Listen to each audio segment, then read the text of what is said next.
thanks. I'm good. Great, it's good to see you. So, hello everyone. I hope you're well. My name's Natasha Milbourne-Telfer. This is my, not only business associate, co-project producer, and friend as well, and mentor in many thank you. parts of my life in many areas, especially in business. This is Maria Mustafa, and we've decided to team up to produce a series of practical tips, videos, maybe some audio snippets to help everyone adapt to change, and then use that small step of change to become innovative, and then from that innovation move to prosperity, because we realize that life makes us change. It forces us to adapt. If we become too comfortable, we're not keeping up with the times. So I think that's basically what we're trying to do, is help people. Yeah, I mean, obviously it has been prompted by recent events, but we wanted to open it up really to mean any type of change, because change is not just negative. It can be a positive change. Maybe you have to move countries, or maybe you're moving to a different house, or so it doesn't necessarily have to be negative change, although yes, sometimes it could be something like redundancy. But how do you so this library of experts that we're going to be speaking to along the next few months, they will be giving their insights into talking about how they've managed to adapt to the changes in their business and to their life, and hopefully passing on some nuggets of information that you can put into your own life and into your own business. So that is really the concept of why we've decided to do this. I think it's important that businesses are able to adapt and change, and respond to change in a positive way, and innovate as well. It's important to always innovate. I think you'll be left behind if you don't innovate. Yeah, and I think the reason why we teamed up, and I approached Maria, is because I'm primarily a creative-minded person, artistic and creative concepts, but to marry being creative and practical can sometimes be a challenge, and also becoming comfortable with uncertainty. I think Maria and we've earned our stripes in understanding a shifting landscape, a constant shifting landscape, whether it's due to our decisions, or it's decisions outside of our control, but we're used to adapting to a moving environment, financially, geographically, mentally, spiritually. So I decided to, even in terms of what you're doing, you're moved from in fact, talk about the change so I've moved around the UK. I've lived in different parts of the UK, originally from London, but moved to Bristol. I lived in Essex, and then I've always wanted to challenge myself to live abroad. Can I do it? Have I got the stamina? And I scooped my little dog Rolo and myself, and we moved to the Middle East, in fact, to Bahrain, for a few years. And it was one of the most challenging, but I think it was the most determining phases of my life so far, because I realized I wasn't relying on familial connections. I didn't have immediate friends out there. I didn't have family. Sorry, you froze. Oh, did I freeze? It's okay. I'll start again. Don't worry. We're Okay. doing it remotely, so Yeah. and it's a heavy load at the moment. Yes. So sorry. I'll pick up where I And talk was about from. your creative director title Yes. now. Yes. So when I moved to Bahrain, it challenged me to reinvent myself, to move past any insecurities I had, and to promote yourself, push yourself forward. So I've always made film on a small scale, working in the purely creative industry with dance artists and choreographers. But I then decided to venture out and work with small businesses, entrepreneurs who were doing something quite unique. Taking what I learnt from the Middle East, I brought it back here and decided to start my business and utilize that creative mind as a creative director, a creative concept visionary, and put that to use with businesses, products, people with something unique to say. But very rarely do they get the microphone to speak, to promote Yeah. themselves, to draw in that audience. So yes, I have definitely got more comfortable with uncertainty and change, and I'm constantly reinventing myself at the moment. I've adapted, just purely doing the film part and doing more of the creative thinking, putting more energy into that. And it's bearing fruit, because we're utilizing, Maria, our resources, however finite they are. Yeah. It's better to, I thought it's better to utilize my resources and pool it with other people who had resources that I didn't have, and knowledge that I didn't have, to do something, to create a library of expertise, and then share that with people. Because everybody is facing moments where they're at a crossroads, and they either want to start their business, and so that you have to incorporate a lot of thinking outside the box.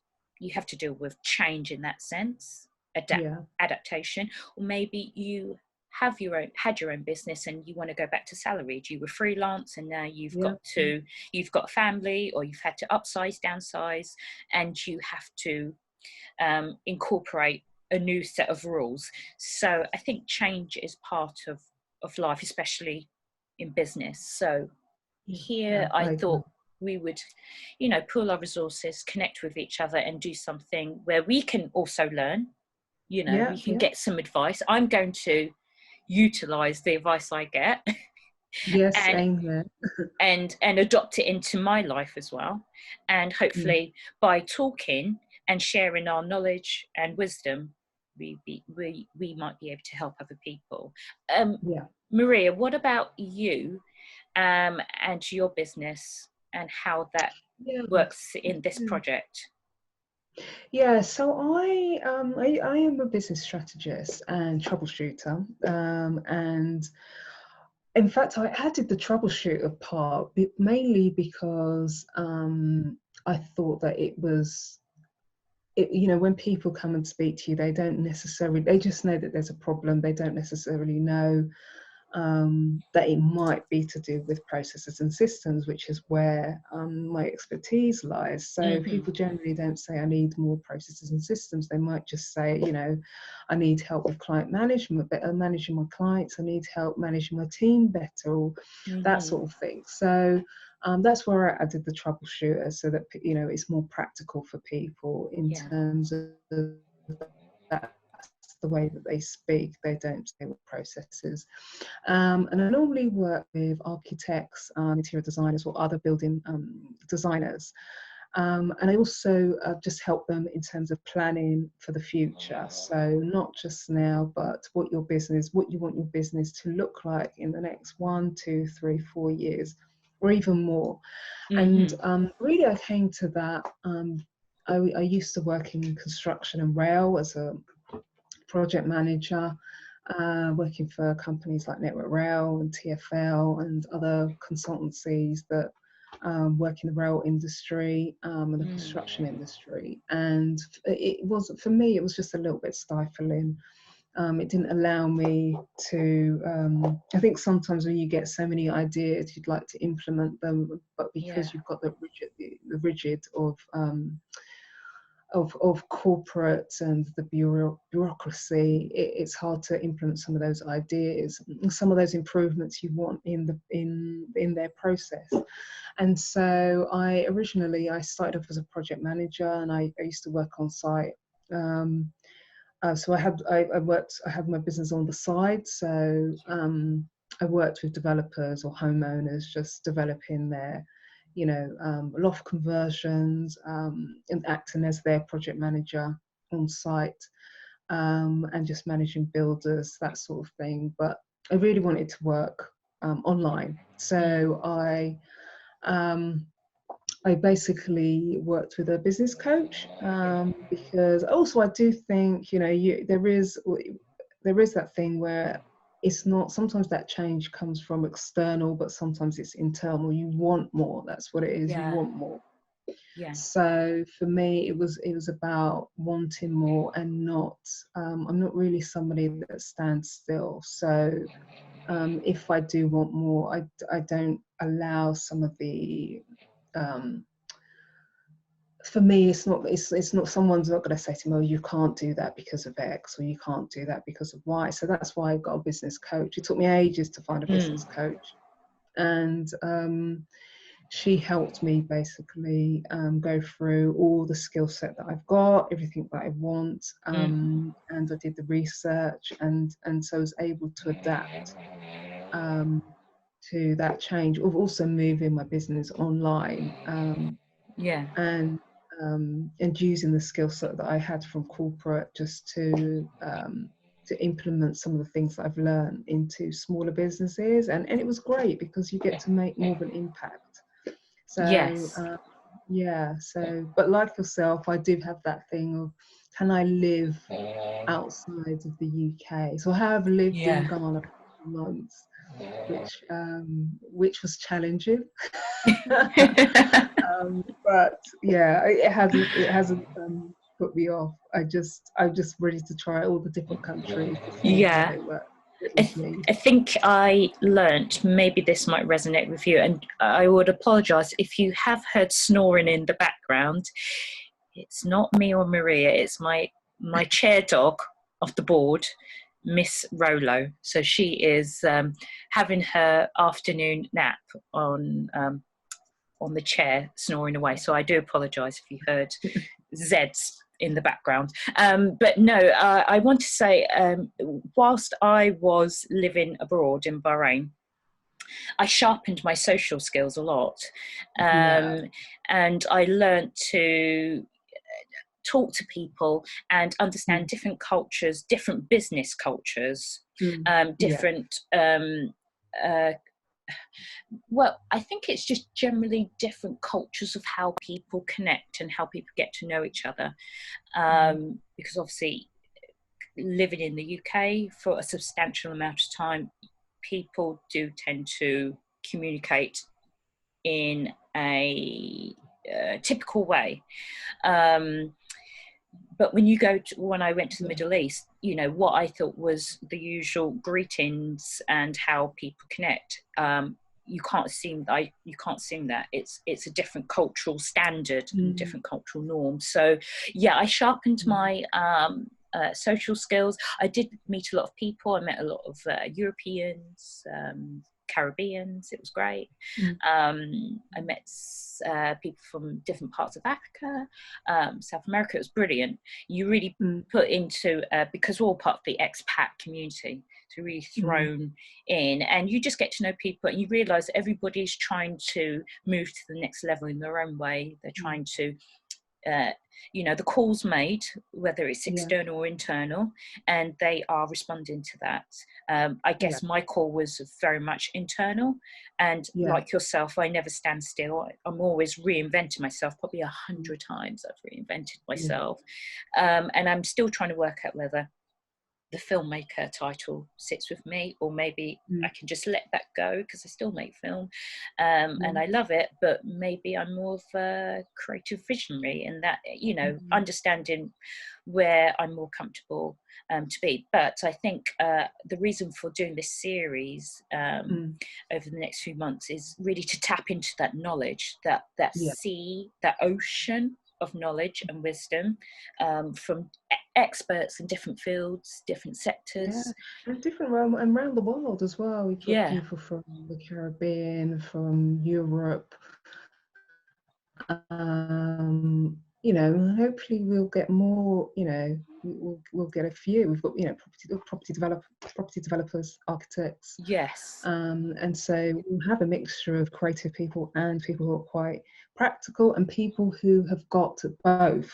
Yeah. So it will be a very interesting series, and you know, like you said, Natasha, I'm, you know, looking forward to learning more from the experts that we've put together. Yeah, I did tell myself a few months ago, I am determined to be the dumbest person in the room, whether it be Yes. a real room or virtual room, because I need to absorb and be in the presence of other people who are facing whatever challenge, and which sometimes feels insurmountable, and working their way. And it's the step by step mode. It's not, you know, sit at the top of a mountain and just, which is wonderful. It's great if you do that, fantastic. But unfortunately, where we are, it's not possible. And so you bring that mountain, and you can create that peaceful moment in your life. And then in that moment, you take that, you know, you get to that place where you feel at peace, and then you have to put that peace and that vision into action. And you have to be practical, and it doesn't have to be big steps. No. It can be a personal victory. It could be, you know, I just need to buy a notebook and a pen. I just need to do that. That's the first step to my change. And maybe I'll write down something in that notebook, whatever it is. It's uncovering those steps to change, because change it's inevitable, it's scary, but once you get comfortable with it, and you get comfortable with uncertainty, anything that life throws at you, you can roll with it, crest that wave. So I think that's where we are. We're going to go do it step by step. We're working with our current resources, current situation. So we are just going to go with the flow and see what we produce, but we want everybody to comment, because we want to connect with everybody out there. So please, if you've got any ideas, if you want to be a guest, if you're somebody that is adept at change, you've got some tips, you know, get in contact with us. Do not be shy. Please, please, please. Reach out to us. We are approachable individuals. We would love to hear from you. If you like what we're doing, like it. If you don't, that's okay. Tell us where, you know, we can improve, because we realise that we want to connect with everyone, and communication is key. So I think that's everything, really. Any last words from you, Miss Maria, or? No, I totally agree. I think, you know, if it would be great to get your feedback, and also I think if what we'll try and do is we'll let you know who the guest is going to be and what their background is, and then if you've got any questions as well, you'd like us to ask them. Yes. Because we'd like, you know, for you to be as interactive as possible. It's not, we don't want it just to be a typical interview series where we're just pumping out content and you don't get to ask any questions, or you don't get to make any, you know, have any feedback on what we're doing and how we're doing it. And because also, you know, we're doing it because we also would like you to be able to take away some information, some nuggets of information, some tips on how to adapt to change for your business, and how to innovate. And what we're trying to do is we're trying to have as many different sectors as possible. So if we don't touch on your sector, then just let us know Yeah. or that you would like us to talk to. We are trying to get someone from hospitality as well, which I think Yeah. would be quite interesting. Yeah. Hospitality. Yeah. Great. And definitely you can contact us on LinkedIn. This series will be primarily shared on LinkedIn. We're going to work out ways how we're going to share it in other domains. Yeah, I will be putting it on Instagram as well. Yeah, I'm going to be more active on my Instagram, but primarily, yeah, I'm very, very lazy on Instagram. But yeah, I'm going to, primarily going to share it on LinkedIn. So please feel free to have a look at our profiles, see who we are, and then drop us a line, send us, or you can do a group chat. We will be around. Yeah. We're going to be in situ. So we're going to be here. Our annual. I'll try and go out the garden every so often. We'll try and venture outside of the four walls, but our champagne holiday to the Bahamas has been put on hold for a while. Yeah. So we're going to be out. We're going to be here, but that doesn't mean that we're not approachable. So please get in touch with us. Sorry, can you hear the music? I can hear the music. You know what? Is it really loud? No, it's beautiful because that will be our soundtrack. Don't need to worry about. No, it's beautiful. We love music. If you're in the music industry as well, that could be great as too, because you're adapting to change. No, that's fantastic. So with that being said, we will put a pin in this here, and I will say thank you to dear Miss Maria. My company is Creative Core Caribbean. Maria, your company is? Yeah, it's JMA Projects, yeah. And you can find us on LinkedIn. Sorry, Maria, anything else to add? No, that's it. I'm on Instagram, LinkedIn, Facebook, and on my LinkedIn, my lead page is there as well. So please feel free to have a look at what I do and my offers at the moment. Yes, fantastic. Do get in touch with Maria, is an expert in her field, so please do get in contact with her if you need help, because I think now is the time to not to be shy, to reach out and ask for help. So with that being said, I love the music. We should tell the person to put it back on, and then we're going to dance in our room when we switch the microphones and the camera off. But with that being said, thank you so much. We'll see you soon. Get in touch, and sending you high vibrations, lots of love, and have a wonderful day. Take care. Yes. Bye.